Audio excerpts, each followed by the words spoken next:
வீட்டில் ஒரு சில பொருள்லாம் வந்து காலி ஆயிடுச்சு. அதில் ரொம்ப முக்கியமானது வந்து சோப் ஆயிலு.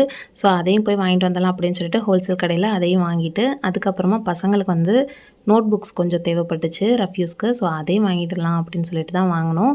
அங்கேருந்து வாங்கிட்டு கிளம்பும்போது எழுகடலுக்கு கொஞ்சம் பக்கத்தில், அதாவது அம்மன் சன்னதிக்கு ஆப்போசிட்டில் வந்து ஒரு பென் ஷாப் ஒன்று இருக்கும். அங்கே வந்து நிறைய வெரைட்டிஸில் வந்து இங்கு பென்னு, லிட் பென்னு, பென்சிலு எல்லாமே வந்து வச்சுருப்பாங்க.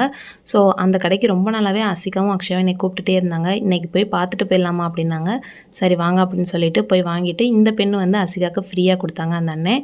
இது வந்து நான் ஸ்கூல் படிக்கும் போதே இந்த கடையில் வந்து இங்கு பென்லாம் வந்து எனக்கு எங்கள் அம்மா வாங்கி கொடுத்துருக்காங்க.